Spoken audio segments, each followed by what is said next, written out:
أعوذ بالله من الشيطان الرجيم بسم الله الرحمن الرحيم الحمد لله رب العالمين الصلاة والسلام على أشرف الأنبياء والمرسلين ومولانا ومولى الثقلين وجد الحسن والحسين أبي القاسم محمد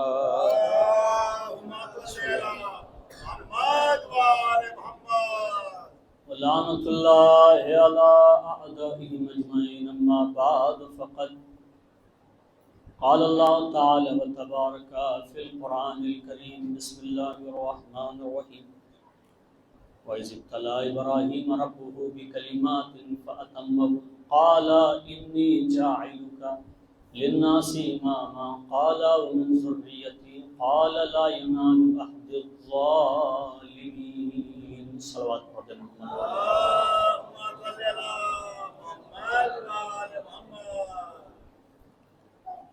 ایک مل جل کے بلند ترین صلوات پڑھیں محمد والے محمد پر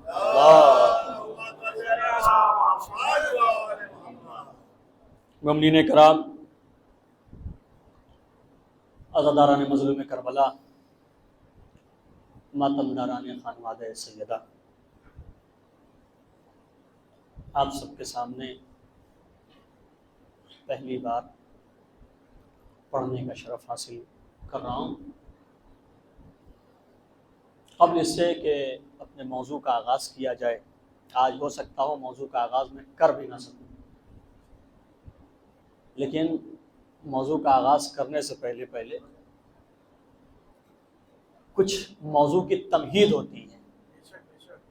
انشاءاللہ آج اسی تمہید پہ شاید کہ مجلس تمام ہو جائے، اگر وقت رہا تو موضوع کا بھی آغاز ہو سکتا ہے۔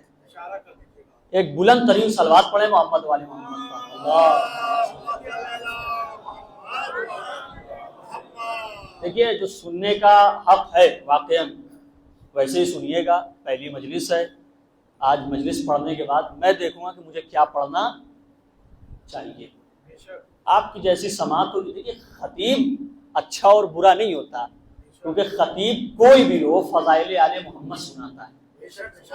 اب سننے والے کے اوپر ڈیپینڈ کرتا ہے کہ وہ فضائل آل محمد سننا کیسے چاہتا ہے۔ دیکھیے، خدا کا شکر ادا کریے کہ 2025 کا محرم ہمیں نصیب، وگرنہ 2024 میں بہت سارے ایسے لوگ رہے ہوں گے جو آپ کے پہلو میں بیٹھے ہوتے لیکن آج وہ موجود۔ شکر پروردگار ہے کہ مولا نے اس 2025 میں ہمیں مولا اپنا ذکر سننے کے لیے یہاں ہمیں بلائے۔ دیکھیے، آج میں یہاں جب آیا نماز پڑھانے کے لیے مغرب کی، تو سامنے دیکھا کہ جمعرات لکھا ہوا تھا، شب جمعہ، اور لکھا ہوا تھا کہ شب جمعہ کو یہاں کیا ہوتی ہے، حدیث کیسا۔ تو اوپر گیا، فون پہ چیک کر رہا تھا تو ایک حدیث ملی مجھے، بڑی عجیب و غریب حدیث، سنیے، بالکل ابھی تر و تازہ بالکل حدیث ملی۔ حدیث میں لکھا ہوا یہ تھا کہ ہر شب جمعہ جبرائیل امین کعبے کی چھت پر نازل ہوتے ہیں اور ایک سیاہ پرچم لگاتے ہیں اور چلے جاتے ہیں۔ دیکھیے، میں خطابت نہیں کرتا کہ دیکھیے خطیب کا ہوتا ہے کہ سامعین کو بلند ہو کے سننا پڑتا ہے، لیکن میں یہ کہہ رہا ہوں کہ میں بلند تو بہرحال آپ کو کرنے کی کوشش نہیں کروں گا، آپ تھوڑا بلند ہوئیے، تھوڑا میں نیچے آ جاتا ہوں تاکہ دونوں کا پلہ برابر ہو جائے، انشاءاللہ تب خطابت میں محظوظ ہوں گے آپ۔ دیکھیے، میں نے حدیث کیا پڑھی، حدیث یہ لکھی ہوئی، میرے بزرگان سارے غور سے سنیں، آپ کا جی چاہے تو بولیے، نہ جی چاہے خاموش رہیے، حدیث کو لیکن اپنے دلوں میں اتار لیجیے گا۔ حدیث میں یہ لکھا تھا کہ جمعرات کی رات یعنی شب جمعہ یعنی جبرائیل امین کعبے کی چھت پہ اترتے ہیں اور ایک پرچم لگاتے ہیں اور چلے جاتے ہیں۔ کیا ہے حدیث؟ جبرائیل امین کعبے کی چھت پہ اترتے ہیں، پرچم لگاتے ہیں، چلے جاتے ہیں۔ حدیث اتنی سی ہے۔ اب غور کرنا یہ آپ کی ذمہ داری ہے اور ہماری ذمہ داری ہے کہ غور کر کے نتیجہ کیا نکالتے ہیں۔ حدیث کیا ہے پھر سے ذہن میں رکھیے گا، حدیث یہ ہے کہ جبرائیل امین کعبے کی چھت پہ اترتے ہیں، پرچم لگاتے ہیں، چلے جاتے ہیں، سیاہ پرچم لگاتے ہیں، چلے جاتے ہیں، سیاہ پرچم لگاتے ہیں، چلے جاتے ہیں۔ لیجئے میں وہاں سے اٹھا، عزا خانے میں آیا۔ اب جو عزا خانے میں آیا تو یہاں بھی دیکھا کہ سیاہ کپڑوں سے پورا عزا خانہ سجایا گیا ہے، اور عزا خانے کے ایک کونے میں پرچم بھی لگایا گیا۔ اللہ اکبر! عزا خانے کے کونے میں پرچم بھی لگایا گیا ہے، یعنی ایک پرچم ہمیں کعبے میں ملا، دوسرا پرچم عزا خانے میں ملا، ایک علم کعبے میں دکھائی دیا، ایک علم عزا خانے میں دکھائی دیا۔ کعبے میں جس نے علم لگایا اسے جبرائیل کہا گیا، عزا خانے میں جس نے علم لگایا انہیں عزادار کہا گیا۔ کعبے میں جس نے علم لگایا وہ جبرائیل یعنی معصوم فرشتہ ہے، اور عزا خانے میں جن لوگوں نے پرچم لگایا وہ فاطمہ زہرا کی دعا ہے۔ اللہ اکبر! کعبے میں جس نے علم لگایا وہ معصوم فرشتہ، ایسا فرشتہ ہے جو حسین کا جھولا جھلاتا ہے، لیکن عزا خانوں میں جن لوگوں نے علم لگایا وہ ایسے لوگ ہیں جو حسین کا فرش بچھاتے ہیں، جو حسین پر گریہ کرتے ہیں، جو حسین کا ماتم کرتے ہیں۔ یعنی ایک علم کعبے کے اندر، ایک علم عزا خانے کے اندر۔ توجہ کریے گا، میں جملہ کہہ رہا ہوں آپ کے سامنے، ایک علم کعبے کے اندر، ایک علم عزا خانے کے اندر۔ حدیث نہیں بتا دی کہ جبرائیل نے کیوں لگایا، لیکن مجھے جو نتیجہ سمجھ میں آیا، یہ سمجھ میں آیا شاید کہ جبرائیل امین کعبے میں علم لگا کے یا تو کعبے کو عزا خانہ بنا رہے ہیں، یا تو عزا خانے کو کعبے کے جیسا بنا رہے ہیں۔ مل کے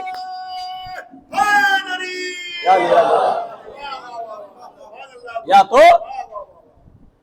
کعبے کو عزا، دیکھیں نتیجہ اس میں لکھا نہیں ہے، میں نے نتیجہ نکالا شاید کہ کسی لائق کو، یا تو کعبے کو عزا خانہ بنا رہے ہیں کہ عزا خانے کے جیسا ہو جائے، یا تو عزا خانے کو کعبہ بنانے کی کوشش کر رہے ہیں۔ دیکھیں کعبہ اور عزا خانہ دونوں گھر ہیں، کعبہ گھر ہے اللہ کا، عزا خانہ گھر ہے حسین کا۔ کس کا؟ کعبہ گھر ہے اللہ کا، عزا خانہ گھر ہے مولا کا، حسین کا، مولا حسین کا۔ پھر سے بولیے، کعبہ گھر ہے اللہ کا اور عزا خانہ گھر ہے حسین کا۔ دیکھیں دونوں کو میں ملا تو نہیں رہا ہوں کہ کعبہ عزا خانہ میں ملا رہا ہوں، لیکن بات ایسے پتے کی میں کر رہا ہوں شاید کہ آپ محسوس ہو جائیں۔ کعبہ گھر ہے اللہ کا، عزا خانہ گھر ہے حسین کا۔ کعبہ اس کا گھر ہے کہ جس کو پوری دنیا چاہتی ہے کہ راضی ہو جائے، عزا خانہ اس کا گھر ہے کہ جسے وہ چاہتا ہے کہ یہ راضی ہو جائے۔ صلوات پڑھے محمد والے محمد کا۔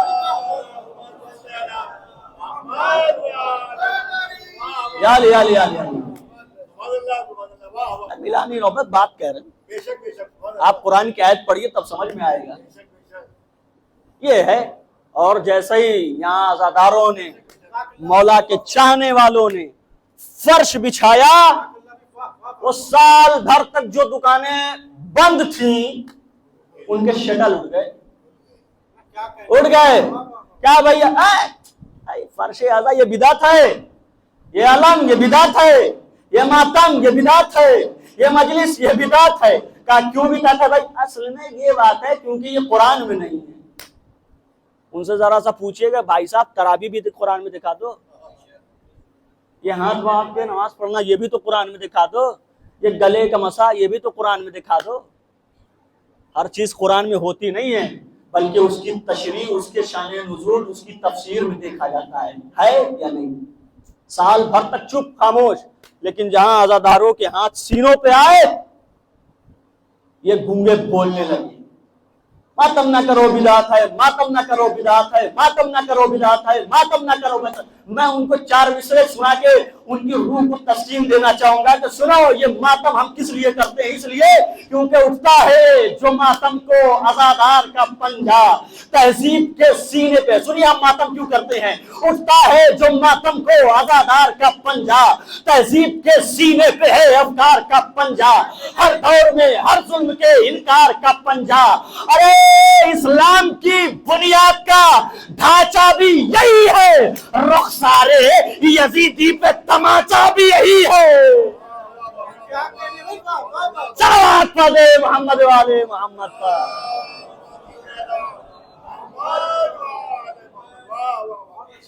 یہ تماچا ہے رخسار یزیدی کا۔ جو نہ سمجھیے کہ صرف ہمارے سینے پہ لگ رہا ہے، بلکہ آپ مارتے یہاں ہے، چوٹ وہاں محسوس ہوتی ہے۔ ہمیں تبلیغ کرتے ہیں، اتنا خرچہ کرتے ہو، لنگر کھلاتے ہو اور یہ کرتے ہو، انجمنیں لگواتے ہو، سبیلیں چلواتے ہو، کھانا بنواتے ہو۔ ہم نے کہا سنو، رضا سرسوی نے کہہ دیا ہے کہ 10 کا ایک نوٹ جو گر جائے کسی کا جو کہیں، ہم نے دیکھا ہے بڑی دیر وہ پچھتاتا ہے، جانے کیا بات ہے شبیر تیرے نام پر ہم خرچ جتنا بھی کرے اتنا مزہ آتا ہے۔ یہ حقیقت ہے، قسم خدا کی ہے۔ تو یہ عزاداری پہ ہمیں نہ بتائیے کہ کیسے خرچ کرنا چاہیے، کتنا خرچ کرنا چاہیے۔ ہم آج جتنا خرچ کریں گے اتنا ہی ہمیں وہاں ملے گا، بلکہ اس کا ڈبل، ٹرپل، چوبل، پانچبل، بلکہ 10 گنا ملے گا۔ من جا، قرآن کی آیت ہے، من جا بالحسنتی فلہ عشر امثالہا۔ اگر تم دنیا میں کوئی ایک نیکی کرو گے تو قیامت کے دن 10 گنا اسے عطا ہوگا۔ آج حسین کے نام پر 1 روپیہ اگر خرچ کرو گے تو قیامت کے دن تمہیں اس کے بدل میں 10 روپیہ ملے گا۔ تو اسی لیے کوشش کریے بڑھ چڑھ کے اس 2025 والے محرم کو مولا کے نام پہ خرچ کریے، جتنا ہو سکے مولا کے نام پہ لٹائیے، کیونکہ یہی لٹایا ہوا جو ہمیں شفاعت کروائے گا، یہی لٹایا ہوا پیسہ جو ہماری بخشش کروائے گا۔ میں نے آپ کے سامنے قرآن کی آیت پڑھی، وَإِذِ ابْتَلَىٰ إِبْرَاهِيمَ رَبُّهُ بِكَلِمَاتٍ فَأَتَمَّهُنَّ قَالَ إِنِّي جَاعِلُكَ لِلنَّاسِ اماما، کہ ہم نے ابراہیم کا پہلے امتحان لیا اور جب اس امتحان میں، صرف ترجمہ پیش کروں گا، جب اس امتحان میں کامیاب ہو گئے تب انہیں ہم نے لوگوں کا امام بنا دیا۔ اب کیا امتحان تھا، کیسے بنایا گیا، امام کے کیا معنی، انشاءاللہ آنے والی مجلسوں میں اس کی گفتگو۔ پہلے قرآن کے سلسلے سے سن لیجیے۔ قرآن بابرکت کتاب، قرآن باعظمت کتاب ہے، کیونکہ الحمدللہ آپ لوگ کی دعاؤں سے میں حافظ قرآن بھی ہوں، تو لہٰذا اس کا استفادہ ان 10 دنوں میں ضرور اٹھایا جائے گا۔ جو لوگ کہتے ہیں کہ شیعوں میں حافظ قرآن نہ ہوتے ہیں، آپ کی باری کہہ دیجیے گا کہ ہمارے یہاں جو مولانا ہیں حافظ قرآن ہیں۔ تو قرآن بابرکت کتاب ہے، قرآن کی عظمت کے سلسلے سے نبی نے فرمایا، اب یہاں سے سنیے، نبی نے فرمایا من فی قلبہ قرآن لا یغرقہ النار۔ قرآن کی عظمت اور قرآن کی فضیلت یہ ہے کہ جس کے دل میں قرآن ہوتا ہے اللہ اس کے اوپر جہنم کی آگ کو حرام کر دیتا ہے۔ کیا ہے نبی کی حدیث، پھر سے سنیے، اور صرف رمضان میں قرآن نہ پڑھیے بلکہ کوشش کریے ہر نماز کے بعد کچھ آیتوں کی تلاوت ضرور کریے۔ صبح جب اٹھیے نماز فجر کے بعد تو کوشش کریے آپ کے دن کی آغاز جو ہو قرآن کریم سے ہو، کیونکہ نبی نے فرمایا من فی قلبہ قرآن لا یغرقہ النار، جس کے دل میں قرآن ہوگا اللہ اس کے اوپر جہنم کی آگ کو حرام کر دے گا۔ اچھا، مسلمان تو بڑے خوش ہو گئے، اوہو لگ رہا ہے بہت اچھا موقع ہے، چلو قرآن یاد کیا جائے، اپنے دل میں قرآن کو اتارا جائے، قرآن رٹا جائے اور اپنے آپ کو جہنم کی آگ سے۔ لیکن نبی کی یہی حدیث ذرا سا آگے بڑھی، نبی نے فرمایا ہر کسی کے دل میں یہ قرآن اترتا بھی نہیں ہے، بہت سو کے گلوں میں اٹک کے رہ جاتا ہے۔ اللہ اکبر، یعنی نبی نے پہلے کیا فرمایا، من فی قلبہ قرآن لا یغرقہ النار، جس کے دل میں قرآن ہو اللہ اس کے اوپر جہنم کی آگ کو حرام کر دیتا ہے۔ لیکن ہر کسی کے دل میں قرآن اترتا بھی نہیں ہے، بہت سو کے گلے میں اٹک کے اب نبی نے نہیں بتایا کہ کس کے دل میں قرآن اترتا ہے اور کس کے گلے میں اٹک کے رہ جاتا ہے، لیکن نبی کی دوسری حدیث میں بتایا، سنو، نبی نے فرمایا علی مع القرآن والقرآن مع علی، علی قرآن کے ساتھ ہے، قرآن علی کے ساتھ ہے۔ قرآن خود پکار کے کہے گا کہ جب بھی کوئی قاری قرآن اپنی زبان کے ذریعے سے مجھے اپنے دل میں اتارنے کی جب کوشش کرتا ہے نا، تو میں اس کے پہلے دل میں جھانک کر دیکھتا ہوں، اگر علی کی محبت ہوتی ہے تو اتر جاتا ہوں، ورنہ گلے میں اٹک کے رہ جاتا ہوں۔ یعنی پتہ یہ چلا قرآن اسی کے دل میں ہوگا جس کے دل میں علی بن ابی طالب کی محبت۔ آپ رکھتے رکھتے مر جاؤ گے، قرآن آپ کے دلوں میں نہیں آ سکتا۔ اس لیے علی مع القرآن والقرآن مع علی، علی قرآن کے ساتھ ہے اور قرآن علی کے ساتھ ہے۔ نہ ہی علی کو قرآن سے جدا کر سکتے ہیں اور نہ ہی قرآن کو علی سے جدا کر سکتے ہیں۔ جہاں قرآن ملے گا وہیں علی ملیں گے، جہاں علی ملیں گے۔ اب یہ بھی ایک موضوع ہے، میں اس پہ پڑھنے چلا تو کہیں اور چلا جاؤں گا، بہرحال یہ چھوڑتا ہوں۔ کیا نبی نے فرمایا؟ عظمت قرآن کہ جس کے دل میں قرآن ہوگا اللہ اس کے اوپر جہنم کی آگ کو آرام کر دے گا، لیکن قرآن اسی کے دل میں اترے گا کہ جس کے دل میں علی کی پہلی حدیث عظمت قرآن۔ پھر نبی نے دوسری حدیث فرمائی قرآن کے سلسلے سے، نبی نے فرمایا جو قرآن یاد کر کے سنائے گا اللہ اس کی 7 پشتوں کو جہنم میں نہیں ڈالے گا۔ کیا ہے حدیث؟ جو قرآن یاد، پڑھنا نہیں، جو قرآن یاد کر کے سنائے گا، جو قرآن، پیچھے والے سمجھ نہ آ رہی ہے میری بات، جو قرآن یاد کر کے سنائے گا، عظمت قرآن کے سلسلے سے نبی نے فرمایا جو قرآن یاد کر کے سنائے گا اللہ اس کی 7 پشتوں کو جہنم میں نہیں ڈالے گا۔ 7 پشتوں کو جہنم میں نہیں ڈالے گا۔ یہ بتائیے پشتیں آگے ہوتی ہیں کہ پیچھے؟ آگے ہوتی کہ پیچھے ہوتی ہیں؟ پیچھے، پشت یعنی پیٹھ، پیٹھ یعنی پیچھے، یہی تو پشتے یعنی پیچھے۔ یعنی نبی نے فرمایا جو قرآن یاد کر کے سنائے گا اس کی 7 پشتے، یعنی اس کا باپ جہنم میں نہیں جائے گا، اس کا دادا جہنم میں، اس کا پردادا جہنم میں، اس کا لقدادا جہنم میں نہیں جائے گا۔ اب آگے کا حساب کتاب 7 پشتوں تک کا آپ لگائیے۔ کیا ہے نبی کی حدیث؟ پھر سے سنیے، نتیجہ انشاءاللہ محسوس ہوں گے۔ جو قرآن یاد کر کے سنائے گا اس کی 7 پشتیں جو ہیں جہنم میں نہیں جائے گی۔ یعنی قرآن اگر کوئی یاد کر کے سنائے تو اس کا دادا جہنم میں نہیں جائے گا، اس کا باپ جہنم میں نہیں جائے گا، اس کا پردادا جہنم میں نہیں جائے گا، اس کا لقدادا جہنم میں۔ حدیث یاد ہو گئی آپ کو؟ یاد ہو گئی نا؟ سب کو یاد ہو گئی کہ نبی نے فرمایا جو قرآن یاد کر کے سنائے گا اس کا باپ، اس کا دادا، اس کا پردادا، اس کا لقدادا، اس کا چھکر دادا، جتنا ہو سکے آپ لگا لیجیے، جہنم میں۔ اچھا، مسلمانوں نے بہت قاعدے سے اس حدیث کو اپنایا۔ قریب باپ رے باپ، بہت پیاری حدیث ہے بھائی، بہت آسان طریقہ ہے جہنم سے بچنے کا اور بچانے کا۔ خود کو بھی بچا لو اور گزری ہوئی نسلوں کو بھی بچا لو۔ مسلمانوں نے ہر علاقے میں مدرسے کھولنے شروع کیے، ہر کوچے میں مدرسے کھولنے شروع کیے، ہر علاقے میں مدرسے کھولنے شروع کیے، ہر شہر میں مدرسے کھولنے شروع کر دیے، ہر کنٹری میں مدرسے کھولنے شروع کر دیے۔ کیوں بھائی؟ اس لیے کیونکہ قرآن یاد کر لو، جہنم میں جانے سے بچ جاؤ، دادا کو بچا لو، پردادا کو بچا لو، لگاؤ دادا کو بچا لو، باپ کو جہنم میں جانے سے بچا لو۔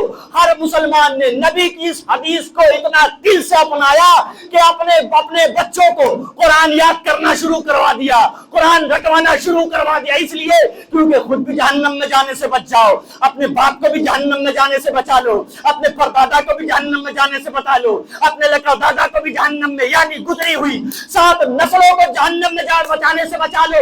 لیکن مسلمانوں، تم نے یہ حدیث تو نبی کی اچھے طریقے سے یاد کر لی کہ جو قرآن یاد کر کے سنائے اس کی 7 پشتیں جہنم میں نہیں جاتی۔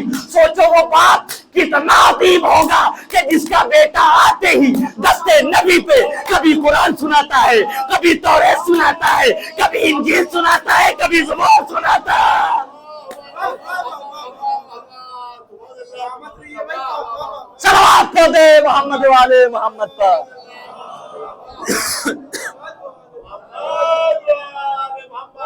مسلمانوں، خود کے گناہگار ابا کے لیے تو اتنی سوچ کہ یاد کر لو، سب کو بچا لو، لیکن وہ بیٹا اور وہ باپ کتنے عظیم ہوں گے، اللہ اکبر،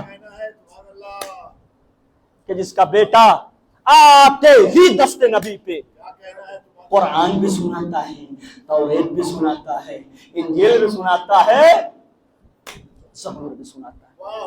لیکن مسلمانوں نے کیا کیا؟ اسی باپ کو کہا کہ معاذ اللہ ثم معاذ اللہ ابو طالب،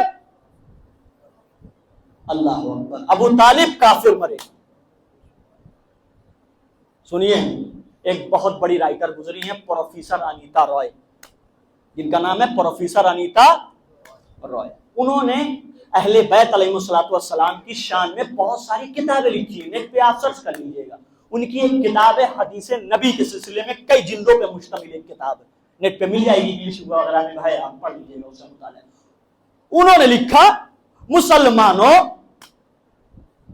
تم بھی عجیب بات کہتے ہو، تم کہتے ہو کہ نبی نے آخری وقت میں بند کمرے میں اپنے چچا ابو طالب سے کہا کہ چچا کلمہ پڑھ لیجئے۔ اللہ اکبر، وہ اپنی رائٹر نہیں ہے، وہ غیر مذہب والی ہے، مسلمان نہیں ہے، مسلمان کے علاوہ ہندو مذہب پر رکھنے والی۔ وہ کہتی ہے مسلمانوں تم لوگ اپنی کتابوں میں لکھتے ہو، بڑی شان سے لکھتے ہو کہ ابو طالب کافر مرے، اس لیے وجہ یہ ہے کہ اصل میں نبی نے آخری وقت میں دھیرے سے بند کمرے میں، بند حجرے میں کان میں کہا تھا چچا کلمہ پڑھ لیجئے، لیکن ابو طالب نے کلمہ، اللہ اکبر، ابو طالب نے کلمہ نہیں پڑھا۔ وہ کہتی ہے کہ پاگل مسلمانوں، ذرا سا اپنی بات پہ توجہ کرو، تم کہتے ہو کہ کان میں کہا چچا کلمہ پڑھ لیجئے، لیکن ابو طالب نے کلمہ نہیں پڑھا۔ تم لوگوں نے یہ بات حدیث بنا کے پوری دنیا میں شائع کر دی اور پوری دنیا کو بتایا کہ کان میں کہا تھا، کان میں کہا تھا، کان میں کہا تھا۔ وہ کہتی ہے توجہ کرو اپنی بات پہ، ابھی میں کسی کو بلاؤں اور بلانے کے بعد، آپ کا کیا نام ہے بھائی؟ رئیس بھائی کو میں یہاں سے بلاؤں اور دھیرے سے کچھ کان میں کہوں، سب کے سامنے ان کو بلاؤں صرف، اور دھیرے سے کچھ کان میں کہوں، اس کا کیا مطلب نکلتا ہے؟ اس کا مطلب یہی نکلتا ہے نا، کچھ امپورٹنٹ ایسی بات ہے جو میں سب کو نہیں بتانا چاہتا۔ اللہ اکبر، صرف اور صرف رئیس بھائی کو بتانا چاہتا ہوں کہ صرف اور صرف رئیس بھائی سنے۔ مسلمانوں وہ کہتی ہے، مسلمانوں کو تمہارا نبی ہی کیا کہ کوئی بات چھپانا چاہے لیکن پھر بھی نہ چھپا سکے، کوئی ایسی امپورٹنٹ بات چھپانا چاہے پھر بھی چھپا نہ سکے۔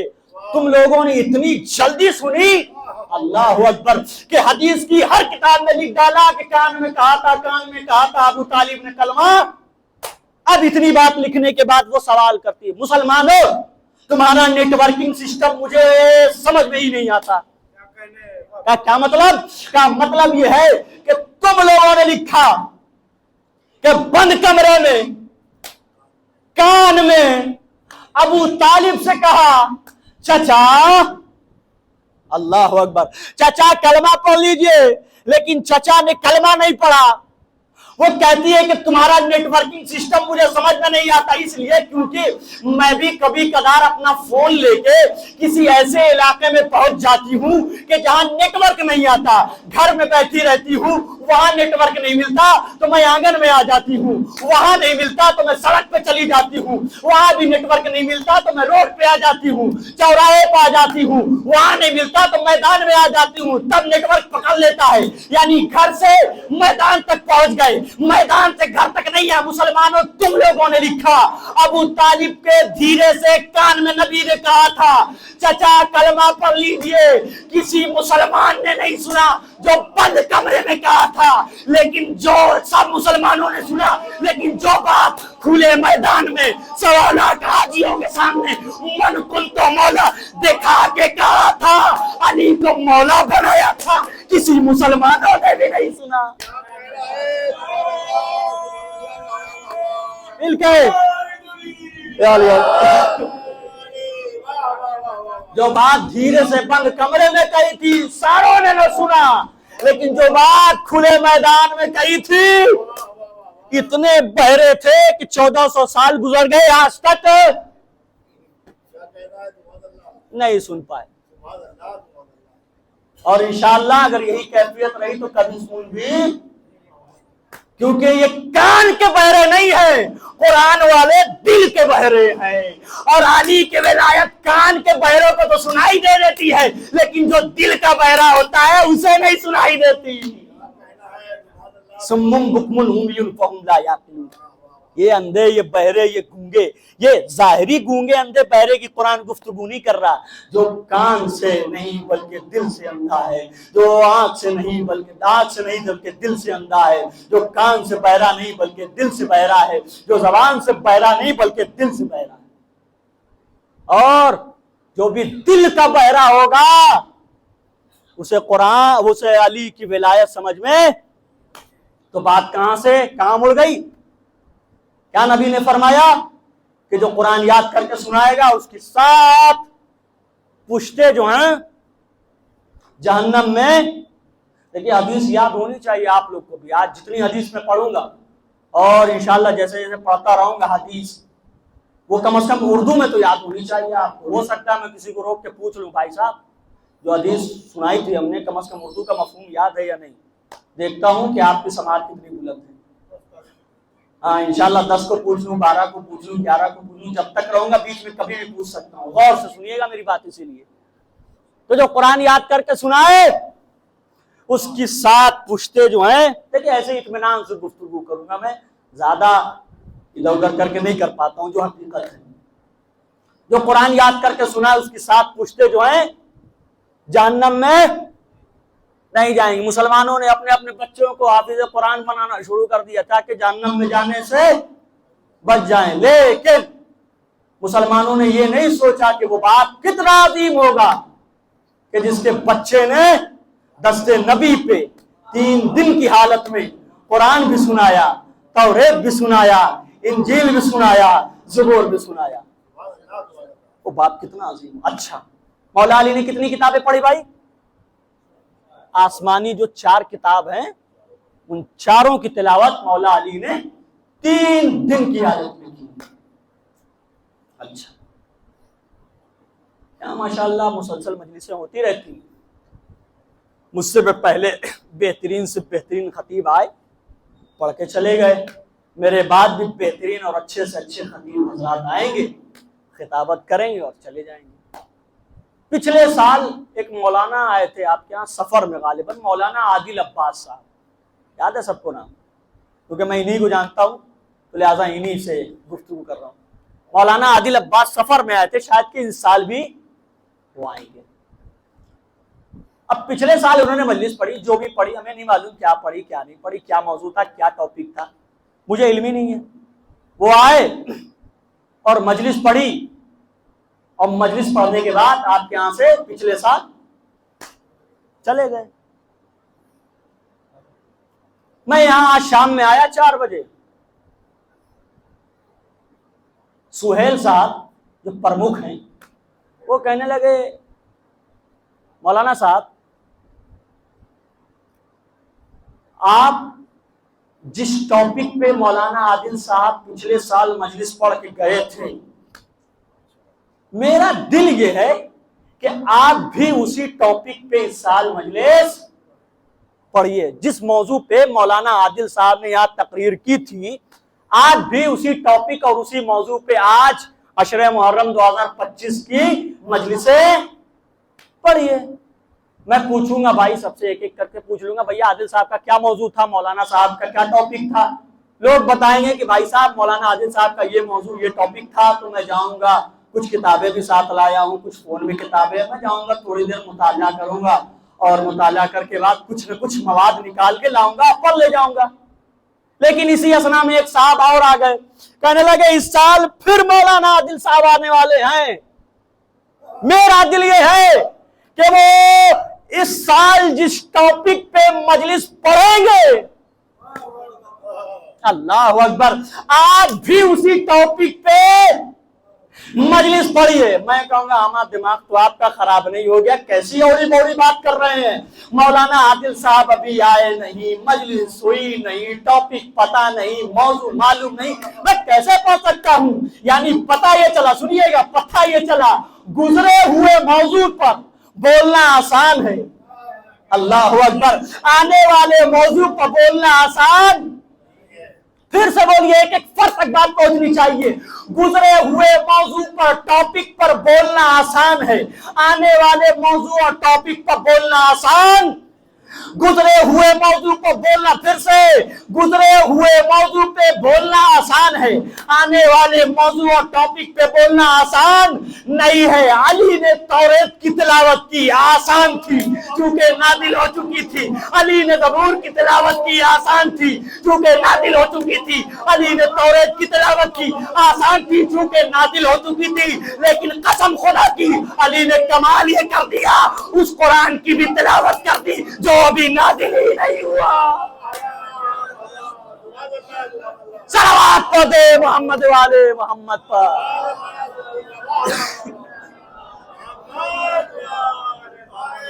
مل کے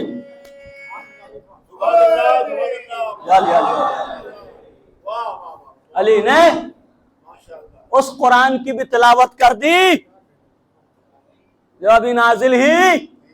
نبی اللہ 40 سال کے جب ہو گئے تھے تب قرآن کی پہلی آیت اقرا بسم ربک الذی خلق نازل ہوئی تھی، اور جب مولا علی کی ولادت ہوئی تھی اس وقت نبی کی عمر مبارک 30 سال تھی۔ 30 سال کی عمر میں ابھی قرآن کی ایک بھی آیت نازل، مولا علی ہاتھوں پہ قرآن کی تلاوت۔ فضائل علی دیکھیے، مولا علی نبی کے ہاتھوں پہ تلاوت اس وقت کر رہے ہیں کہ قرآن ابھی نازل آسمان سے ابھی اترا نہیں۔ اچھا نازل کیسے ہوا قرآن؟ سنیے، قرآن 2 طریقے سے نازل ہوا۔ کہا قرآن کے نازل ہونے کے 2 طریقے بتائے جاتے ہیں۔ پہلا طریقہ ہے تنزیلی، دفعی، نزول دفعی، اور دوسرا طریقہ ہے نزول تدریجی۔ دفعی یعنی بتایا گیا کہ قرآن یک بارگی آسمان سے جبرائیل لائے اور نبی کے حوالے کر دیا۔ لیکن دوسرا والا جو مستحکم بتایا جاتا ہے، جس کو مانا جاتا ہے، تمام لوگ مانتے ہیں، کہا نہیں قرآن ایسے یک بارگی نازل نہیں ہوا، بلکہ قرآن تنزل الملائکۃ تنزیلی یعنی تدریجی طور پہ نازل ہوا۔ کیا مطلب؟ کیا یعنی پہلے کوئی واقعہ ہوگا، قرآن آئے گی، آیت آئے گی اور قرآن بنے گا، یعنی آیت قرآن کر کے نازل ہوا، سورہ قرآن کر کے، یعنی پہلا طریقہ یک بارگی نازل ہوا۔ دوسرا طریقہ کیا بتایا گیا؟ قرآن باری باری کر کے نازل ہوا۔ قرآن پہلے کوئی واقعہ ہوگا، آیت آئے گی، قرآن بات کو اور آسان کر دوں، یعنی قرآن ایسے نازل ہوا کہ پہلے کوئی غار میں روئے گا، آیت آئے گی، قرآن بنے گا، پہلے کوئی چین کی نیند بستر پہ سوئے گا، ایسے قرآن نازل ہوا۔ آیت آئے گی، قرآن بنے گا، پہلے کوئی میدان سے بھگوڑوں کی طرح بھاگے گا، آیت آئے گی، قرآن بنے گا، پہلے کوئی میدان میں ڈٹے گا، ڈٹ کے لڑے گا، آیت آئے گی، قرآن